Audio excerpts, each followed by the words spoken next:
আমার আদরের কন্যাকে নিয়ে বুড়িগঙ্গা ভ্রমণে বের হলাম। নদীতে যখন সে নৌকায় উঠলো তখন আমাকে শুধু প্রশ্নই করতে থাকে যে বাবা এটা কি, ওটা কি, এটা এত বড় কেন, এত পানি কেন। তার প্রশ্নের উত্তর দিতে দিতে আমি ক্লান্ত প্রায়।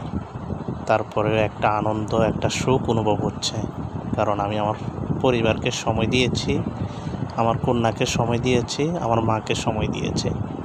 তাকে নিয়ে আমি বিকালের এই ঠান্ডা পরিবেশে একটু ঘুরতে বের হলাম। আর আমার মেয়েটিও খুব খুশি যে তার বাবা তাকে নিয়ে নৌকা ভ্রমণ করছে। তার প্রশ্নের উত্তরগুলো দিতে দিতে তাকে নিয়ে নৌকা ভ্রমণ করলাম।